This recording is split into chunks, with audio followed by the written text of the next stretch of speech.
ಬಾಹಿರ ಮತ್ತು ಕಾನೂನು ಬಾಹಿರ. ಯಾಕಂತಂದ್ರೆ ಲೋಕಾಯುಕ್ತರಿಗೆ ಈಗಾಗಲೇ ಕಂಪ್ಲೇಂಟ್ ಅನ್ನ ಲಾಡ್ಜ್ ಮಾಡಿ Lokayukta has already started inquiry under the Commission of Inquiries Act.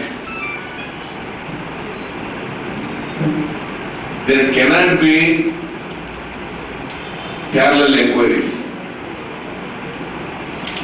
ಜಿಲ್ಲಾ ಕಾಂಗ್ರೆಸ್ನ ಅಧ್ಯಕ್ಷ ಬಿ ರಮಾನಾಥ ರೈ, ಉಪಾಧ್ಯಕ್ಷ ಇಬ್ರಾಹಿಂ ಕೋಡಿಜಾಲ್, ಐವನ್ ಡಿ ಸೂಚಾ, ಮಾಜಿ ಸಂಸದ ವಿನಯ್ ಕುಮಾರ್ ಸೊರಕೆ, ಮಾಜಿ ಶಾಸಕ Vijayakumar Shetty, Mohammed Badruddin, Bondala Jagannath Shetty, Moideen Bawa, Arun Kuvello, Sadashiv Ullal, Suresh Ballal, M G Hegde, Shashidhar Hegde, Ashraf, Naveen D'Souza, Farooq Ullal, A C Vinayraj, T K Sudhir, Vishwas Kumar Das, D K Ashok ಮುಂತಾದವರು ಉಪಸ್ಥಿತರಿದ್ದರು. ದಕ್ಷಿಣ ಕನ್ನಡ ಜಿಲ್ಲಾ ಪಂಚಾಯತ್ನ 2010-11ನೇ ಸಾಲಿನ ಸೆಪ್ಟೆಂಬರ್ ತಿಂಗಳಿನ ಕೆಡಿಪಿ ಪ್ರಗತಿ ಪರಿಶೀಲನಾ ಸಭೆಯು ಶನಿವಾರ ನಡೆದಿದ್ದು, ಜಿಲ್ಲಾ ಉಸ್ತುವಾರಿ ಸಚಿವ ಕೃಷ್ಣ ಜೆ ಪಾಲೆಮಾರ್ ಅಧ್ಯಕ್ಷತೆ ವಹಿಸಿದರು. ದಕ್ಷಿಣ ಕನ್ನಡ ಜಿಲ್ಲಾ ಪಂಚಾಯತ್ನ 2010-11ನೇ ಸಾಲಿನ ಕೆಡಿಪಿ ಪ್ರಗತಿ ಪರಿಶೀಲನಾ ಸಭೆ ಶನಿವಾರ ನಡೆಯಿತು. ಉರುವಷ್ಟೂರ್ನ ಜಿಲ್ಲಾ ಪಂಚಾಯತ್ನ ಸಭಾಂಗಣದಲ್ಲಿ ಕೆಡಿಪಿ ಪ್ರಗತಿ ಪರಿಶೀಲನಾ ಸಭೆಯನ್ನು ಹಮ್ಮಿಕೊಳ್ಳಲಾಗಿತ್ತು. 2010-11ನೇ ಸಾಲಿನ ಸೆಪ್ಟೆಂಬರ್ ತಿಂಗಳ ಕೆಡಿಬಿ ಪ್ರಗತಿ ಪರಿಶೀಲನಾ ಸಭೆ ಇದಾಗಿತ್ತು. ದಕ್ಷಿಣ ಕನ್ನಡ ಜಿಲ್ಲಾ ಉಸ್ತುವಾರಿ ಸಚಿವ ಕೃಷ್ಣ ಜೆ ಪಾಲೆಮಾರ್ ಕೆಡಿಬಿ ಸಭೆಯ ಅಧ್ಯಕ್ಷತೆ ವಹಿಸಿದರು. ಜಿಲ್ಲಾ ಪಂಚಾಯತ್ ಮುಖ್ಯ ಕಾರ್ಯನಿರ್ವಹಣಾಧಿಕಾರಿ ಪಿ ಶಿವಶಂಕರ್ ಅವರು ಈ ಸಂದರ್ಭದಲ್ಲಿ ಉಪಸ್ಥಿತರಿದ್ದರು. ಈ ಸಂದರ್ಭದಲ್ಲಿ ದಕ್ಷಿಣ ಕನ್ನಡ ಜಿಲ್ಲೆಯಲ್ಲಿ ಗ್ರಾಮಾಂತರ ಪ್ರದೇಶಗಳಲ್ಲೂ ಕಂಡುಬರುವಂತಹ 10 ಹಲವು ಸಮಸ್ಯೆ ಸವಾಲುಗಳ ಬಗ್ಗೆ ಜಿಲ್ಲಾ ಉಸ್ತುವಾರಿ ಸಚಿವರ ಮುಂದೆ ಮಂಡಿಸಲಾಯಿತು. ಜೊತೆಗೆ ಗ್ರಾಮೀಣ ಪ್ರದೇಶದಲ್ಲಿ ಖಾಸಗಿ ಬಸ್ಸುಗಳ ಕೊರತೆ ಇದ್ದು ಜನ ಪರದಾಡುವಂತಹ ಪರಿಸ್ಥಿತಿ ಎದುರಾಗಿದೆ. ಇರುವ ಬಸ್ಸಿನಲ್ಲೇ ನೇತಾಡುವಂತಹ ಪರಿಸ್ಥಿತಿ ಎದುರಾಗಿದೆ. ಹೀಗಾಗಿ ಖಾಸಗಿ ಬಸ್ಸನ್ನು ಇನ್ನಷ್ಟು ಏರಿಕೆ ಮಾಡಬೇಕು ಅಥವಾ ಸರ್ಕಾರಿ ಬಸ್ಸನ್ನು ಏರಿಕೆ ಮಾಡಬೇಕು. ಹೀಗೆ ಕೆಲವೊಂದು ಬೇಡಿಕೆಗಳು ಸಭೆಯಲ್ಲಿ ಕೇಳಿಬಂತು.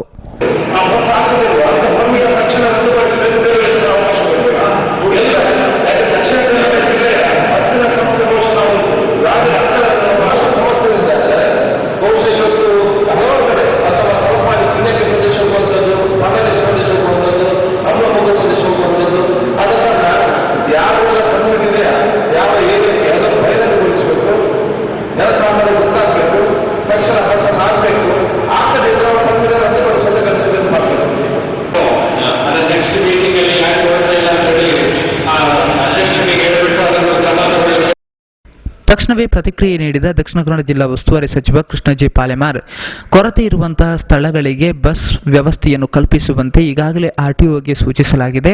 ಇಲ್ಲಿವರೆಗೆ ಅವರು ಈ ಬಗ್ಗೆ ಕ್ರಮ ಕೈಗೊಳ್ಳದೇ ಇರುವುದು ಸರಿಯಲ್ಲ. ಹೀಗಾಗಿ ಮುಂದಿನ ಕೆಲವೇ ದಿನಗಳಲ್ಲಿ ಈ ಕುರಿತು ದಿಟ್ಟ ಕ್ರಮವನ್ನು ಕೈಗೊಂಡು ಕೊರತೆ ಇರುವ ಪ್ರದೇಶಗಳಿಗೆ ಖಾಸಗಿ ಬಸ್ ಅಥವಾ ಸರ್ಕಾರಿ ಬಸ್ ಅನ್ನು ವ್ಯವಸ್ಥೆ ಕಲ್ಪಿಸುವಂತೆ ಅವರು ಸೂಚಿಸಿದರು.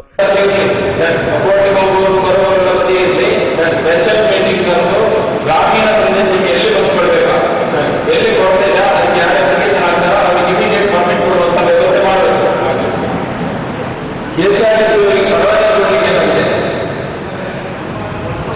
ಸರ್ RTI ಮೀಟಿಂಗ್ ಹಿಂದಿನ ಸಾಯಂಕಾಲ ಲಾಸ್ಟ್ ಸೆಪ್ಟೆಂಬರ್ 18ಕ್ಕೆ ಇಟ್ಟಿದ್ದೇವೆ ಸರ್. ಅದು ಸ್ವಲ್ಪ ಒಂದು 50 ಸಬ್ಜೆಕ್ಟ್ ಮಾಡಿ ಆಮೇಲೆ ನೀವು ಉಳಿದಿದ್ದೆಲ್ಲ ನೆಕ್ಸ್ಟ್ ಇದಕ್ಕೆ ಅಂತ ಹೇಳಿ ಇದು ಮಾಡಿದ್ದಾರೆ ಸರ್. ಈ ಹೊಸ ಸಾಹೇಬ